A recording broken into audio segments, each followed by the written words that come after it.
Bienvenue dans votre nouvelle émission, C'est politique. C'est politique, c'est une émission qui va traiter essentiellement des questions politiques. Pour le premier numéro, nous allons parler de l'amnistie, du troisième mandat. Nous allons également parler de l'affaire Aminata Touré. Nous allons également parler de la formation du nouveau gouvernement.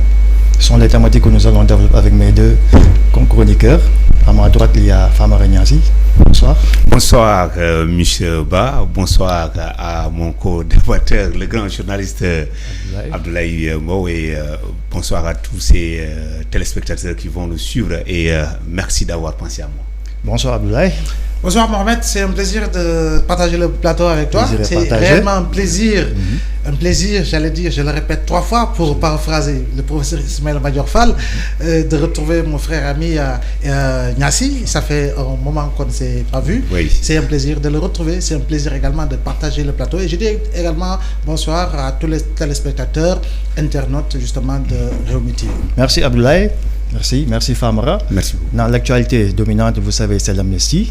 Récemment, au Conseil des ministres, le chef de l'État a instruit son ministre de la Justice d'examiner, par exemple, les conditions dans lesquelles on peut amnistier les personnes qui ont perdu leurs droits civiques. Automatiquement, on pense à Karim Wade et à Khalifa Sall.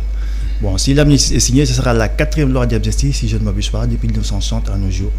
Parce qu'en 1960, il y avait la loi d'amnistie concernant l'affaire Mamadou Dia, c'est-à-dire les événements douloureux de 1962. Il y a eu ensuite l'affaire de la Casamance, il y a eu ensuite la loi Ezzan, dont les infractions sont de 1983 en 2004, et celle-ci récemment adoptée par le président de la Macky Sall.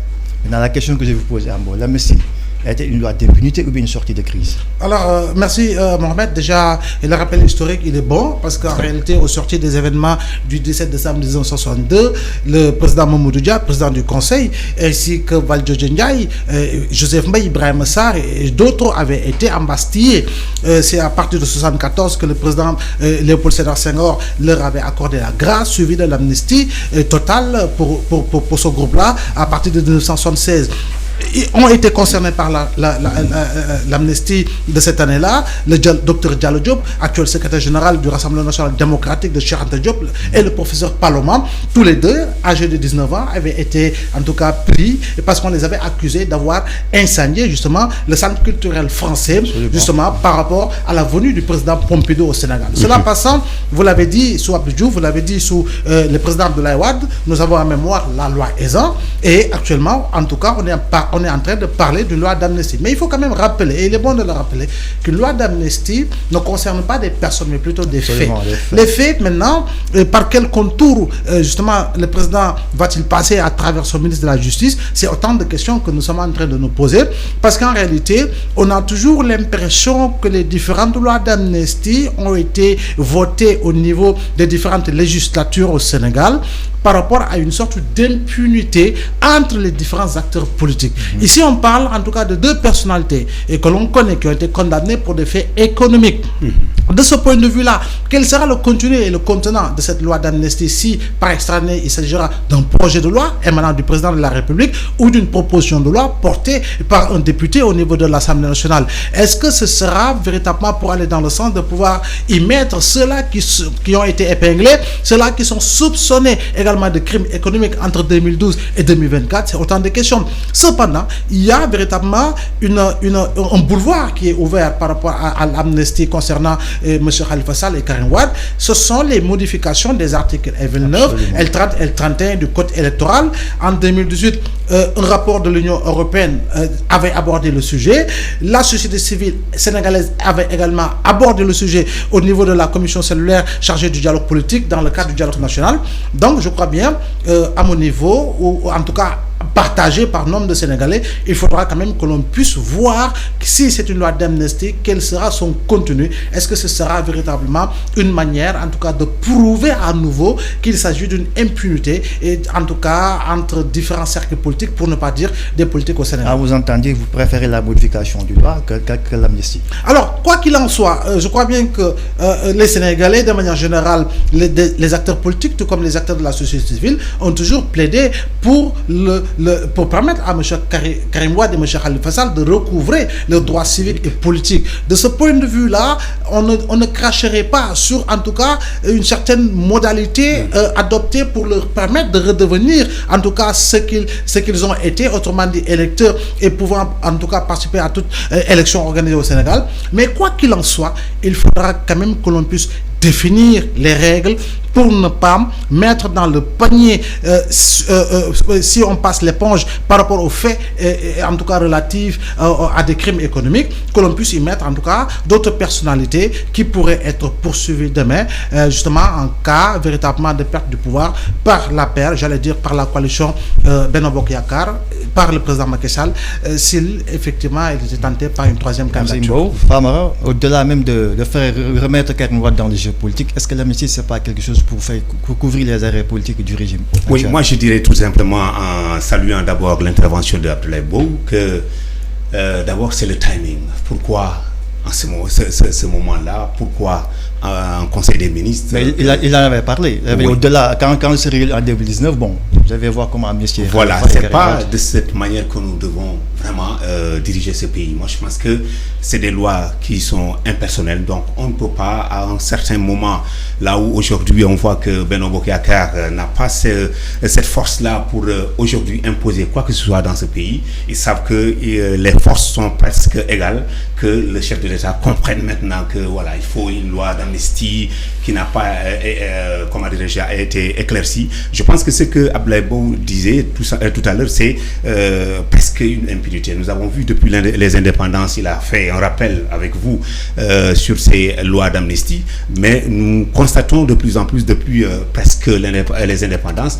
que le Sénégal, presque ce sont les hommes politiques qui ont ces amnisties, ou bien même si ce ne sont pas les hommes politiques, mais les crimes financiers sont souvent couverts de telle sorte que au sortir par exemple d'un régime, on ne comprend pas où est passé nos sous, où sont passés nos sous. Donc dans ce cas, est-ce que cette loi d'amnistie, c'est pas un tout petit peu comme les gens l'auraient soupçonné, permettre au moins aux tenants du pouvoir aujourd'hui de pouvoir avoir une porte de sortie? Parce que si on écoute le discours de Ousmane Sonko qui dit que tous ces gens-là, après, on va les poursuivre. Est-ce que c'est pas dans ce sens que Macky Sall pense qu'il faut apporter la réponse et maintenant le faire très tôt, parce que on a quelques 15 mois pour aller vers des élections, et si c'est le cas, je pense que c'est regrettable pour les Sénégalais qui pensaient que les deniers publics sont consacrés pour essayer de booster notre économie, de développer, prendre en charge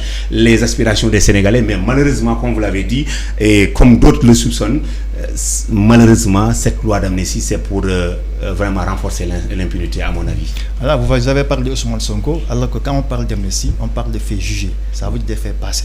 Oui. Alors qu'il y a Ousmane Sonko, par exemple, qui a un dossier pendant devant la justice, l'affaire du viol avec Adji Sarr. Oui. Dans ce cas, l'amnistie va-t-il prévoir le cas d'Ousmane Sonko ou bien voilà, maintenant c'est le contenu, parce qu'il a parlé du contenu et du contenant. C'est après avoir quand même eu les tenants et les aboutissants de cette loi ou proposition de loi, je ne sais pas, projet de loi, que les gens maintenant sauront est-ce que ça concerne le cas de Barth Sonko ou ça part tout simplement de crimes économiques, donc et aussi la période, parce que jusqu'à présent Ousmane Sonko ou quelqu'un d'autre ne sont pas encore jugés, ne sont pas condamnés. Maintenant, à partir de là, et aujourd'hui je disais à des amis que Macky Sall, il a posé des pièges et il est tombé même dans ces mêmes pièges. Si aujourd'hui il se permet de mettre en œuvre cette loi d'amnistie, je pense que les Sonko, les Barth risquent de sortir aussi indemnes, parce qu'il ne peut pas dérouler une loi d'amnistie au même moment, les mois qui suivent, condamner des gens comme Sonko et Barthélémy Dias. Abdoulaye, selon vous, qu'est-ce qui a vraiment poussé Macky Sall à vouloir amnistier Karim Wade et Khalifa Sall? Il ne s'agit pas d'amnistier spécifiquement. Non, effectivement, on amnistie des faits. Forcément, on va les citer parce qu'en réalité, dès lors que l'on parle d'une loi d'amnistie, permettre à des citoyens qui ont perdu leurs droits civiques et politiques de pouvoir les recouvrer et de pouvoir à nouveau participer au jeu politique. Maintenant, vous savez, le président Macky Sall, il est dans des calculs politiques. politique, quoi qu'on puisse dire, et il lui fallait aller dans le sens d'une redistribution des cartes. Il fallait, à mon avis, parce que, comme on dit, la nature a horreur du vide. Et quand il y a le vide, en tout cas, il y aura une personnalité politique qui va véritablement catalyser l'attention des populations. Et aujourd'hui, et pour le constater, M. Ousmane Sonko, aujourd'hui, catalyse pratiquement l'espoir, en tout cas, d'une bonne partie des Sénégalais, pour ne pas dire d'une bonne partie de la jeunesse sénégalaise. Maintenant, comment casser cette dynamique-là? C'est aller dans le sens d'une redistribution des cartes. Et une redistribution des cartes pourrait permettre, en tout cas, d'affaiblir l'électorat potentiel de M. Sonko, parce qu'il faut rappeler que lors de la présidentielle de 2019, nous en étions à 5 candidats. Ousmane Sonko est sorti avec pratiquement 13 à 15% de suffrages valablement exprimés. Est-ce qu'un électorat de Karim, ou une partie de l'électorat de Karim, ou une infime partie, ou une partie de l'électorat de Khalifa Sall n'avait pas voté pour Ousmane Sonko, même s'il faut rappeler que M.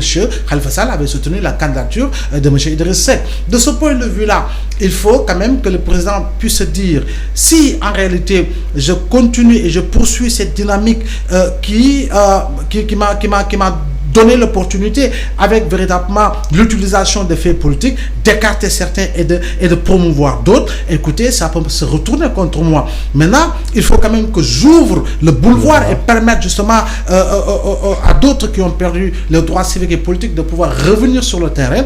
Mais je crois bien que ce ne serait pas une mauvaise démarche du point de vue du calcul des mathématiques électorales. Parce que moi, je fais part de ceux-là qui disent, plus nous avons de candidats et moins le candidat sortant a des chances de pouvoir passer au premier tour.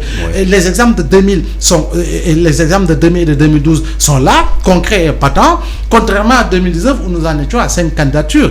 Maintenant, le président Macky Sall peut-être préférerait, si par extraordinaire la coalition Benno perdait la présidentielle, peut-être que lui il préférerait en tout cas que ce soit un Khalifa Sall ou un Karim Wade qui puisse en tout cas accéder à la magistrature suprême. Parce qu'au-delà, on parle en tout cas de calcul. Et dans l'analyse, l'on oublie qu'au-delà véritablement de cette loi d'amnistie, le président peut être également dans des calculs qui pourraient le pousser à ne pas se présenter pour une troisième candidature, mais tout faire pour que son principal challenger actuellement ne puisse pas également être candidat. Je crois bien que c'est une hypothèse à tenir en compte, parce qu'en réalité, s'il déclare qu'il ne sera pas candidat et qu'il fasse tout pour que l'autre ne soit pas candidat, ça pourrait en tout cas atténuer la tension du point de vue de la masse qui pourrait véritablement investir la rue pour véritablement dénoncer un tel état de fait. Mais quoi qu'il en soit, nous avons beaucoup plus besoin d'une ouverture démocratique, d'une démarche démocratique qui pourrait permettre au Sénégal de maintenir sa stabilité politique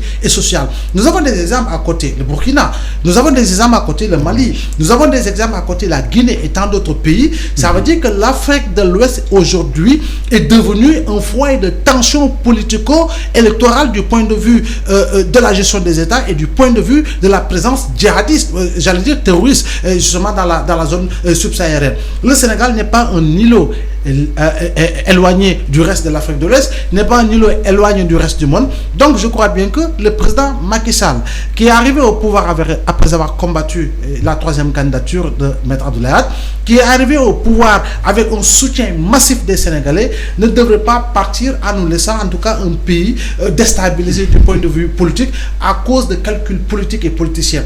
Donc aujourd'hui, l'appel de la société civile de manière générale, et Alioune Tine, fondateur d'Africa Jom Center, ne cesse de le rappeler, nous devons véritablement sortir grandi de plusieurs épreuves. Nous avons eu des événements malheureux au mois de mars 2021. Est-ce qu'il faudrait en tout cas poser des actes pour que l'on puisse penser revivre justement de tels moments? Je ne le pense pas et nous ne devons pas le penser. Le président Macky Sall ne doit penser qu'à une seule chose, respecter l'article 27 de la Constitution qui dit que nul ne peut exercer plus de 2 mandats consécutifs, être le premier président qui va être juge et arbitre, organiser des élections, véritablement partir dans la paix et laisser le pays dans la sérénité, et que les Sénégalais puissent choisir au matin de février 2024 la personne qui véritablement présidera à leur destinée. Mais là, Mohamed, pour aller dans le sens aussi de Abdoulaye Mbow, c'est le fait même de refuser cette bipolarisation entre lui et Sonko. Absolument. Je pense qu'il ne faut pas aussi occulter le fait que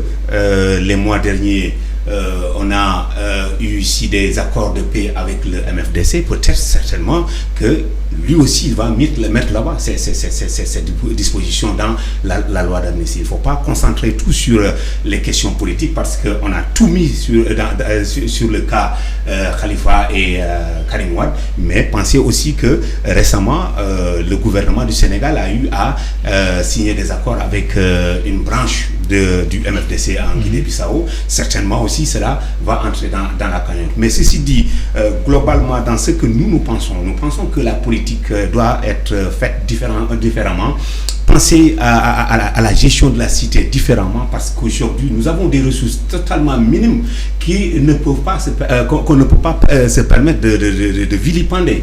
Macky Sall ne peut pas nous parler de cherté de la vie, de la difficulté avec des crises qui assaillent des pays comme le Sénégal et nous flanquer un gouvernement de 38 ministres. Je ne comprends pas. C'est-à-dire qu'aujourd'hui le père de famille qui comprend que voilà, ça ne tient pas. Je peine à gérer les 3 repas, mais c'est le même chef de famille qui convoque par exemple des rencontres chez lui pour manger, qui dit à tout le monde venez manger à la maison alors qu'il peine à gérer les 3 repas quotidiens. Je pense que c'est un tout petit peu paradoxal et je voulais aussi rappeler aux Sénégalais qu'ils pensent à cet accord du MFDC parce que souvent on est trop enclin à parler de questions politiques et je sais que c'est dans ce sens-là que nous allons au moins partir. Mais avec l'amnistie, ne pensez-vous pas que Macky est en train de renoncer à un 3e mandat? Oui, je pense que déjà avec sa dimension, déjà on a vu ses prestations à l'ONU, on a vu combien de fois avec son poste de président de l'Union africaine, en exercice de l'Union africaine, il a réussi quand même à jouer son leadership et beaucoup de pays, au moins africains, voient en Macky quand même quelqu'un de pacifique, même si au Sénégal on pense qu'il est trop dans la dictature puisqu'il est le seul à tenir les cordes avec cette justice presque sous ses pieds, mais je sais que s'il comprend avec de très bons conseils, et malheureusement je vois autour de lui que presque c'est les mêmes personnes qu'il avait comment dirais-je conseillé avec quelques changements, mais je sais que par exemple aujourd'hui je vois Macky Sall comprendre le message parce qu'avec la démission de Mimi Touré, peut-être certainement qu'on va débattre, il comprend que j'ai fait du 82 plus 3 et aujourd'hui je suis à -1, donc je reviens à 82. Est-ce que dans ce contexte, même quelles que soient les menaces, il parle de si je vais prendre mes responsabilités, s'il y a blocage de l'Assemblée nationale, mais il comprend aujourd'hui que le Sénégal de 2012 jusqu'à 2021 n'est pas ce Sénégal de 2022. Les paradigmes ont changé et il faut qu'ils tiennent compte de cette situation-là. Merci beaucoup. Bon, on a un gouvernement de 38 ministres, on parle de gouvernement de combat contre qui, combat contre quoi? Êtes-vous optimiste par rapport à ce nouveau gouvernement? Écoutez, je crois bien qu'il faut quand même que l'on puisse accorder une présomption de bonne foi et par rapport en tout cas au slogan qui a été mis en branle par le président Macky Sall lorsqu'il formait ce gouvernement dirigé par le Premier ministre Amadou Ba. Parce qu'en réalité, il s'agit de gouvernement d'attaque et de combat par rapport véritablement aux urgences sociales, aux urgences en tout cas liées à la lutte pour une bonne maîtrise des prix. Mais vu le profil des ministres qui sont dans le gouvernement, on voit que ce sont des gens qui sont attaqués permanemment à Ousmane Sonko. Oui, je crois bien qu'il y a eu une promotion en tout cas des différents débatteurs. Absolument, ça on ne peut pas le nier. Mais quoi qu'il en soit, quand on prend les ministres par ministre par rapport à leur parcours, ils ne sont pas diplômés en politique. Voilà, ils ne sont pas des politiciens de métier. C'est des personnes qui ont eu peut-être à montrer leurs preuves dans différents secteurs d'activité et professionnels par rapport à ce qu'elles sont. Économistes, peut-être statisticiens, peut-être, ou en tout cas autres domaines d'activité d'intervention. Donc je crois bien que l'urgence aujourd'hui c'est véritablement de permettre au panier de la ménagère en tout cas de retrouver en tout cas bon an mal an un contenu qui puisse permettre à la famille de vivre et de survivre. Parce que quoi qu'on puisse dire, depuis un certain moment il y a une spéculation sur le marché. Cette spéculation a conduit à l'inflation, autrement dit au gonflement des prix qui sont passés du simple au double, voire au triple. Donc je crois bien que le président Macky Sall d'abord a appelé à des concertations qu'il faudra saluer. Le Premier ministre Amadou Ba a mis en place pas moins de 18 commissions pour s'attaquer à différents, en tout cas chaque commission en ce qui la concerne, s'attaquer aux différents au secteur d'activité qui va l'intéresser. Mais ce que les Sénégalais réclament actuellement, c'est une maîtrise des prix, une baisse des prix et une maîtrise des prix. Le kilogramme de riz, ça coûte combien présentement? Pratiquement 600 francs selon la qualité du riz.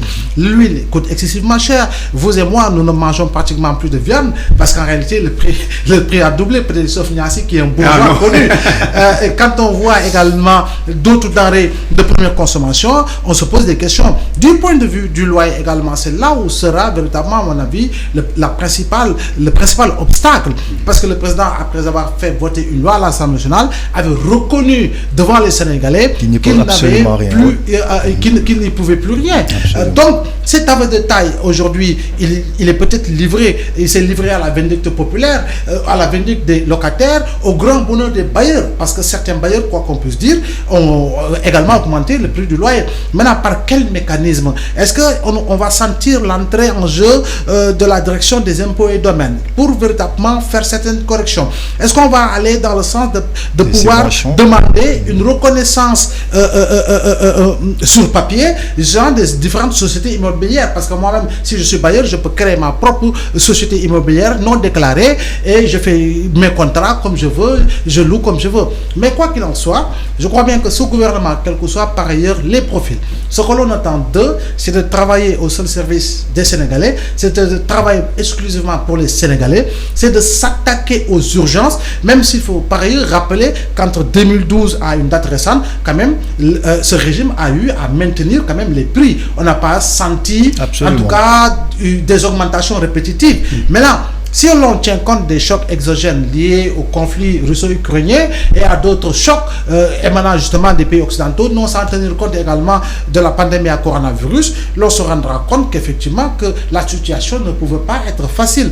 Maintenant, il appartient au président Macky Sall de montrer l'exemple par rapport à l'application, à mon avis, d'une politique économique d'austérité, un resserrement économique, pour aller dans le sens, en tout cas à mon avis, de dire et de montrer aux Sénégalais, oui, je diminue mon budget, oui, celui de l'Assemblée nationale, oui, celui des institutions, oui, le salaire de certains PCA, oui, le salaire de certains directeurs généraux, parce qu'à un moment donné, quand même, il faudra que l'on puisse montrer véritablement l'exemple en tant que père de famille, en tant que père de la nation, par rapport à l'application justement d'une politique économique d'austérité, et ça pourrait en tout cas permettre d'aller dans le sens d'une bien meilleure subvention par rapport à certaines denrées, même s'il faut rappeler encore une fois que si la réalité des prix était appliquée, je crois bien que nous déménagerions en Guinée ou en Guinée-Bissau.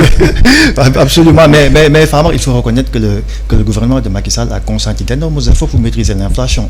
Oui, ça on reconnaît ces efforts. Vous savez, souvent les Sénégalais, ils se disent, mais oui, même quels que soient ces efforts, on voit mal que jusqu'à présent, le Sénégal peine à sortir de ces situations très difficiles. Moi, mon premier constat, c'est dans ce gouvernement, 38 ministres, j'étais un tout petit peu euphorique et enthousiaste de voir qu'il a misé sur plus ou moins des jeunes. Mais quels jeunes? C'est-à-dire qu'aujourd'hui, Macky a compris qu'il ne peut pas stabiliser ce pays tant qu'il y a un bouillonnement dans le manque de solutions sur la demande de la jeunesse sénégalaise. Aujourd'hui, on a vu dans beaucoup de ministères que ce sont des jeunes. Mais quels jeunes? Et c'est là où se situe le problème.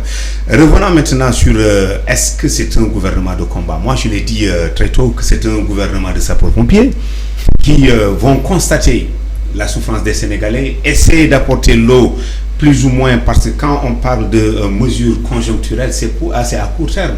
Alors que là, on a besoin de mesures structurelles. Macky ne devrait pas penser que c'est aujourd'hui même que je vais régler la situation, essayer de mettre des politiques qui permettront au moins d'ici un an de voir les résultats. Parce que les Sénégalais aussi sont pressés. Ils ont subi, certes, il a annoncé 600 milliards de subventions ou bien comment dirais-je, de renoncement fiscal, puisqu'il a parlé de 157 milliards pour accompagner la cherté de la vie. Mais je pense que tout cela ne se ressent pas, parce que pour les Sénégalais, quel que soit ce qui a été investi en tant qu'argent, on voit qu'il y a de l'arrogance et de l'extravagance dans même ce que nous voyons dans le comportement des ministres qui pensent qu'aujourd'hui ils sont au-dessus de cette société-là, souvent avec un ton qui frise l'insolence. Donc je pense que c'est là aussi qu'il faut travailler. Essayer de montrer à ces ministres-là que ce sont des baïfals de cette société-là. Parce que la société est en train de subir. Nous avons nos inondations ici jusqu'à présent. On nous parle de plan décennal qui sera peut-être renouvelé, mais jusqu'à présent, il n'y a pas une solution palpable à mon niveau, même si dans certaines poches de Dakar, on sent qu'il y a quelque chose qui a été fait. Mais côté crise et solution, je pense qu'il y a beaucoup de choses à dire. Et puis, jusqu'à présent, il n'y a pas cette communication sociale qui permettra aux Sénégalais de se sentir concernés sur ce que Macky Sall est en train de faire. Je sais qu'il a beaucoup fait. Parce que moi, je donne l'exemple, par exemple, du pont de Marsassoum. Moi qui suis de la Casamance, je sais que ce pont-là est venu régler une situation économique et sociale extraordinaire. Parce que là, mais quelle est la communication qui a été faite autour de ce pont-là? Mais il n'y a pas ça. Parce que tout simplement, ils sont dans comment dirais-je, le matériel. C'est-à-dire qu'on montre le pont. Il n'y a pas une communication de Benno Bokk Yakaar qui vient dire aux gens, on va avant même et pendant, après, montrer combien de fois économiquement Sédhiou va renaître avec la construction de ce pont-là. Je pense que côté communication, ça pose problème. Et aujourd'hui, si on nous prend M. Dia, Yoro Dia pour essayer de redorer le blason de la communication gouvernementale et même étatique, je pense que peut-être quelque chose va bouger, mais je suis totalement dubitatif jusqu'à présent. Absolument, Famara Niasse a raison. Macky a beaucoup fait en termes d'infrastructure, mais les réalisations de Macky Sall ne passent pas.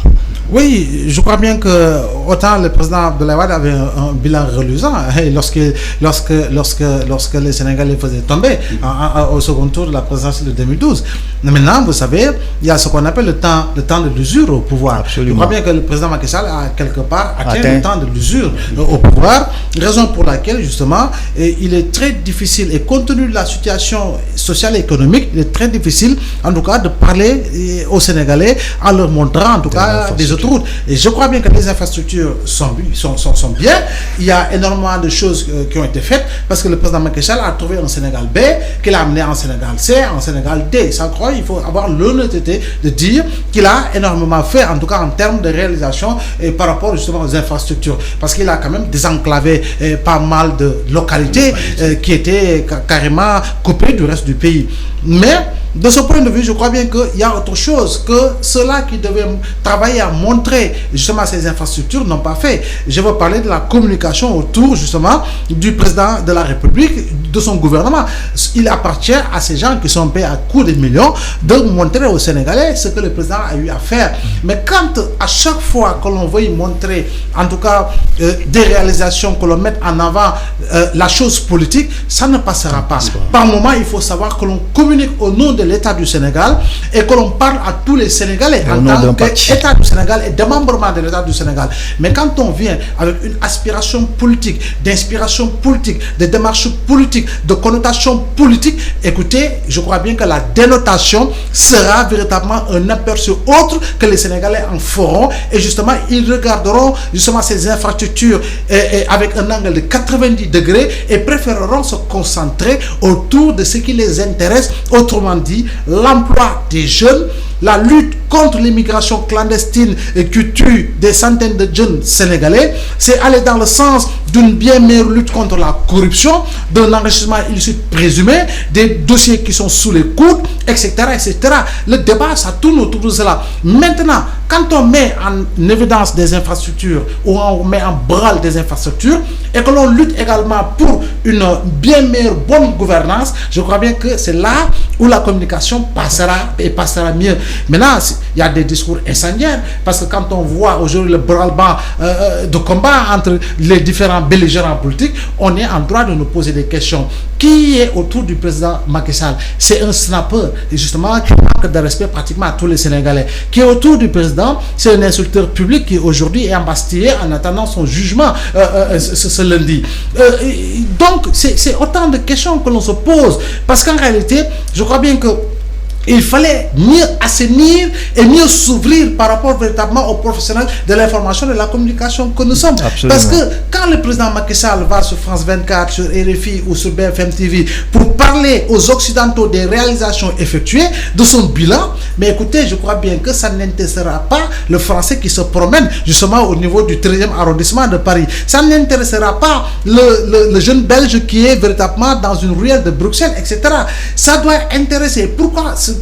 Dès l'instant que ça ne les intéresse pas, il faudra faire le focus justement sur les Sénégalais. Il faudra être beaucoup plus ouvert, communiquer plus et mieux justement face aux Sénégalais. Mais vous savez, il y a ce qu'on appelle le temps de la communication. Il y a un niveau de saturation à ne pas, en tout cas, à ne pas dépasser. Mais encore une fois, le président Macky Sall ne communique pas beaucoup avec les Sénégalais. Il ne communique pas beaucoup avec véritablement ses militants et sympathisants. Raison pour laquelle aujourd'hui, il est très difficile pour ceux-là qui essayent de prouver, de démontrer qu'effectivement que son bilan n'est pas si mauvais que ça et que son bilan même est reluisant. Absolument. Ces personnels ont toujours des difficultés parce qu'en réalité, il y a toujours en toile de fond ce calcul politique par rapport à des enjeux à venir ou à des enjeux qui sont passés. Et pourquoi pas aller régulièrement à la RTS? Je ne dis pas toutes les semaines, mais Macky devrait casser et dire que voilà, il me reste peut-être 15 mois.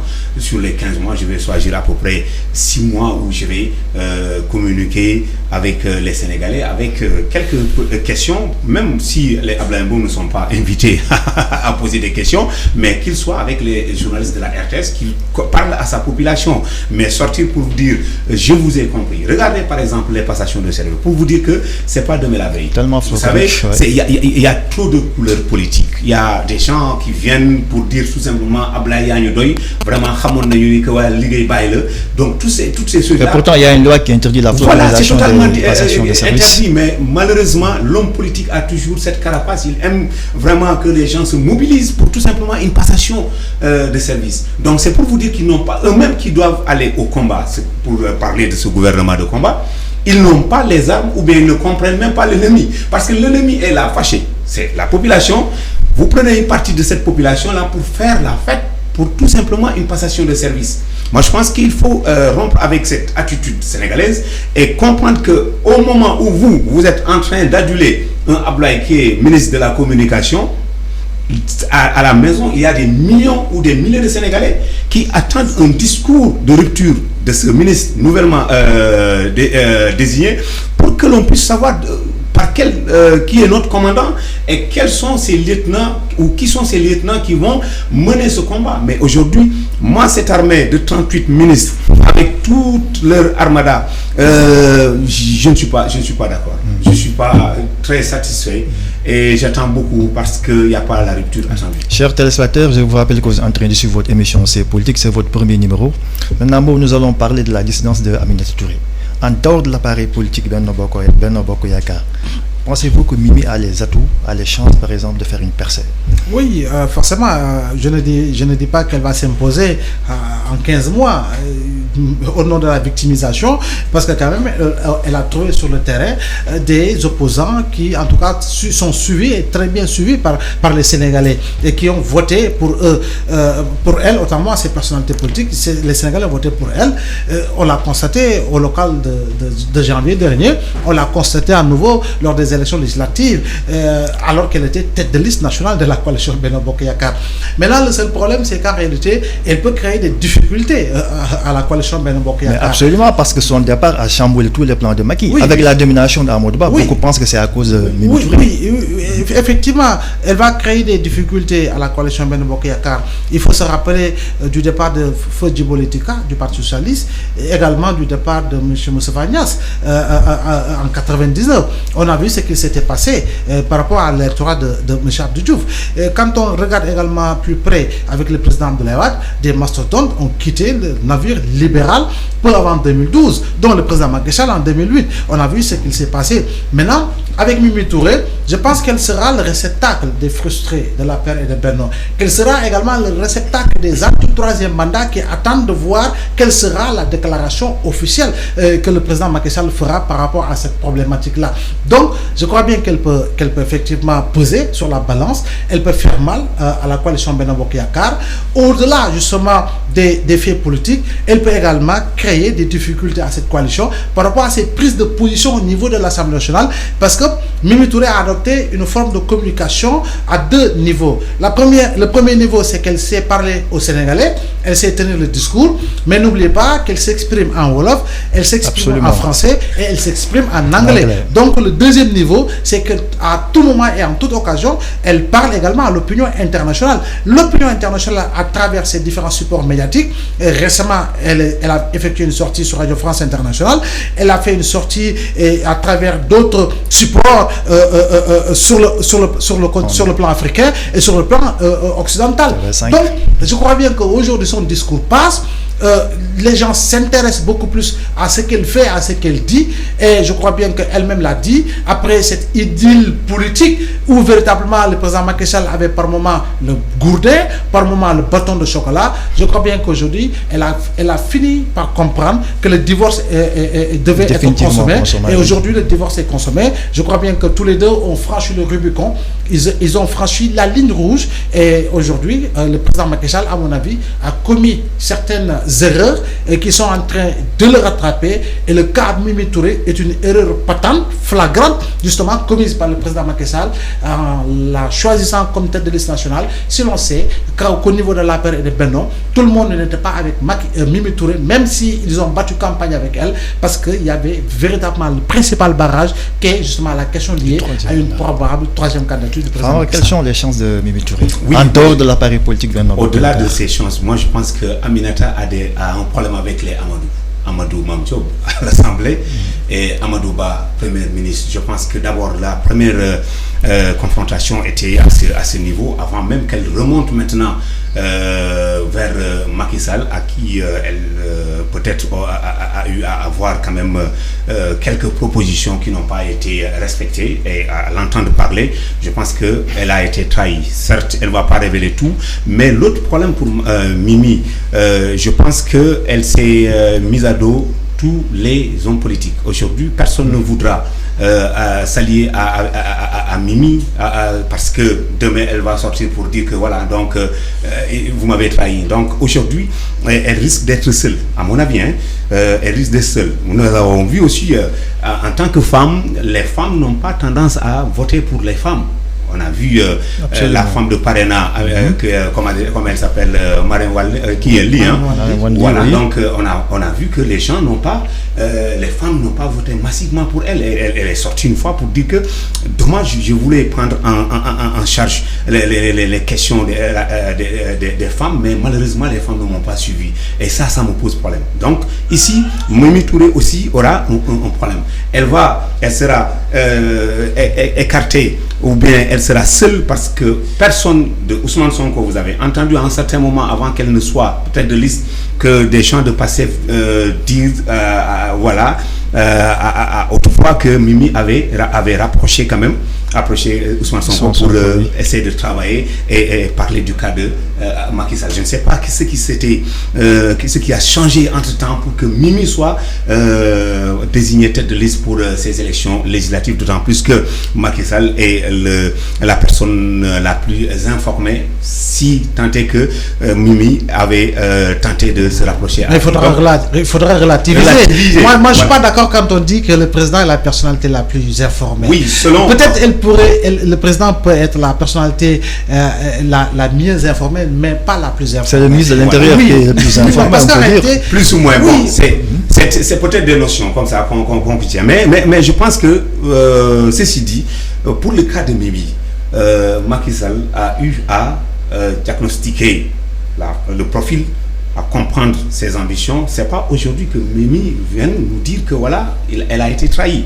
Je sais que ça sera très difficile maintenant. Là où Mimi devrait vraiment essaie d'accentuer par exemple sa politique, c'est les indécis qui sont là, certainement, qui ne sont dans mais elle peut faire très mal à la coalition. Oui, la coalition, d'abord, elle a fait très mal. Parce qu'aujourd'hui, comme je vous l'ai dit, la coalition a crié victoire lorsque Pape Diop a rejoint Benno Bokk Yakaar à l'Assemblée nationale. On a dit, nous avons 83. Aujourd'hui, moins Mimi encore, ça devient 82. Est-ce qu'ils peuvent encore crier? Non. Je pense que déjà, elle va faire mal. Et ils savent très bien qu'à l'Assemblée, ça ne sera pas facile parce qu'aujourd'hui, en tant que non-inscrite, elle est libre de s'attaquer à n'importe quelle loi qui sera votée à l'Assemblée nationale, étant informée des démarches de Benno Bokk Yakaar, des deals qui ont été préparés avant même. Donc je pense qu'aujourd'hui, elle doit être ménagée et non menacée parce qu'elle avait dit qu'à un certain moment, elle est menacée. Absolument. Elle reçoit des menaces. Je pense que ça, c'est une mauvaise posture. Et les Sénégalais, dans certainement une victimisation, parce que si Mimi Touré est menacée, on va dire peut-être qu'elle retient beaucoup de secrets. Et elle aussi, elle tire sur cette corde-là, mais je pense qu'elle a beaucoup de travail à faire pour s'imposer carrément. Là, on va parler de l'actualité au Burkina avec le coup d'État. Il y a le lieutenant-colonel Damiba qui a été renversé par le jeune capitaine Ibrahim Traoré. Maintenant, on constate que le pouvoir militaire revient en Afrique. Il y a un sentiment anti-français qui se développe. Quels sont les risques pour notre pays, le Sénégal? Oui, je crois bien que c'est dommage encore pour ce pays de revivre un autre coup d'État, 8 mois seulement après le renversement du président Kaboré qui avait été élu démocratiquement. C'est également dommage que le Mali puisse vivre une telle situation, la Guinée, ainsi que la Guinée. Je crois bien que la Gambie à côté, en tout cas, depuis le départ de la Guinée-Bissau, récemment, ça a échappé, de maintenir bon an, mal an. On a vu le président Sissoko Mbalo qui a échappé il y a quelques mois à une tentative de coup d'État. Ce qui veut dire qu'en réalité, nous avons cette chance d'avoir une armée républicaine, quoi qu'on puisse dire, contrairement à nombre de pays. Et ça, je crois bien que nous devons, non pas à Senghor, mais au père véritablement de notre souveraineté, de notre accession à la souveraineté internationale. Autant le président Senghor y aura joué un rôle. Mais quoi qu'on puisse dire, nous sommes dans une ceinture de feu. Étant dans une ceinture de feu, je crois bien que, vous l'avez dit, est-ce que le Sénégal peut y échapper? Oui, nous pouvons y échapper tant que nous respectons les règles de démocratie majeure. Et même si je dis que nous ne sommes pas une démocratie majeure, mais une démocratie en maturation, je crois bien qu'il faut aller dans le sens de pouvoir respecter les règles du jeu. Les règles du jeu, c'est véritablement aller dans le sens de jouer politiquement sain et d'avoir véritablement des relations saines, même si nous sommes adversaires, et que l'on puisse organiser des élections libres, transparentes et démocratiques. Je crois bien que c'est le plus important. Et d'éviter d'éliminer volontairement justement certains leaders d'une opposition que l'on pense en tout cas forte et assez carapacée pour pouvoir en tout cas vous barrer la route. Maintenant, pour le Burkina, on s'attendait à un retour à l'ordre constitutionnel avec les accords signés avec la communauté économique des États de l'Afrique à travers la conférence des chefs d'État. Nous attendions cela dans le courant de l'année 2024. Mais je crois bien qu'aujourd'hui, ce qu'il nous faut, c'est de trouver le meilleur partenaire. Est-ce que c'est la France? Est-ce que c'est la Russie? Est-ce que c'est la Chine?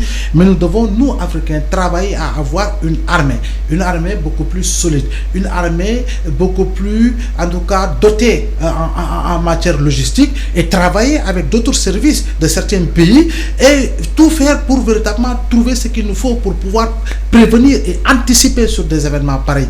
Vous vous rendez compte? Est-ce qu'au Burkina, il est normal que des djihadistes sortent de nulle part en moto, tuent 50 personnes, 70 personnes, disparaissent comme ça, alors qu'il n'y a pas, sans image satellite, sans autre chose. Quand la France a voulu démontrer qu'elle n'était pas impliquée dans l'assassinat, en tout cas, de certains civils au Mali, mais la France est allée sortir des images satellitaires où on montrait, en tout cas, est-ce vrai, est-ce faux, des éléments supposés appartenir à Wagner qui enterrait des corps.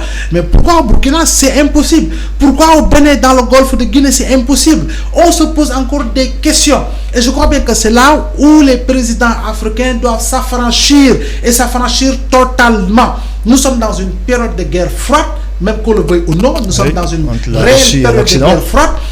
Nous sommes non alignés peut-être, mais je crois bien que nous devons travailler à consolider une zone de libre-échange économique dans le cadre de la ZLECAf, avec la zone de libre-échange économique en Afrique. Nous sommes un marché de plusieurs centaines de millions d'habitants.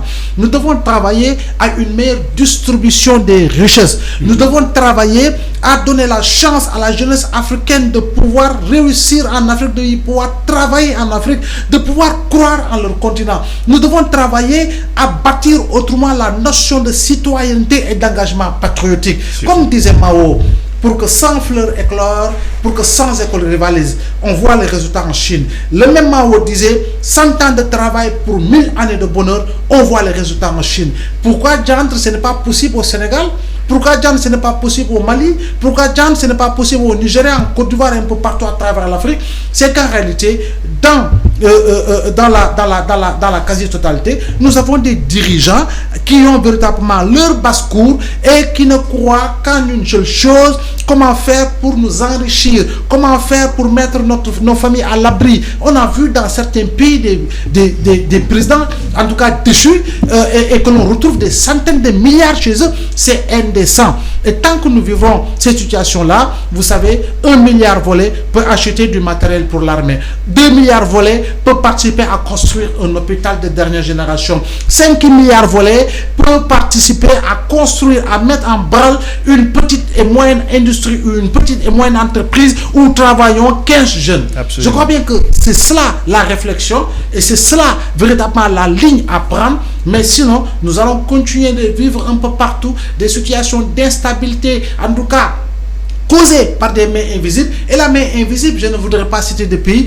mais Momo, vous-même, vous connaissez, vous savez qui est la véritable main invisible. On a vu des multinationales européennes qui ont causé des guerres civiles en Afrique. Absolument. On a vu des multinationales qui ont distribué des armes à des populations qui vont s'attaquer à d'autres populations et qui partagent le même pays. Je crois bien que c'est de l'histoire, on n'invente rien, mais encore une fois, si l'Europe voulait nous aider à combattre efficacement la présence terroriste, l'Europe l'aurait fait. Parce qu'en pratiquement 8 mois de guerre, l'Ukraine aura reçu, je dis bien aura reçu, des centaines et des centaines de milliards d'euros et de dollars, des centaines et des centaines de tonnes d'aide militaire provenant des États-Unis ou de l'Union européenne. Et nous, on nous force à dire: choisissez des opérations Barkhane, choisissez des opérations éperviers qui vont vous aider à lutter contre la présence terroriste. Non. Ce n'est que pure chimère, c'est du mensonge purement inventé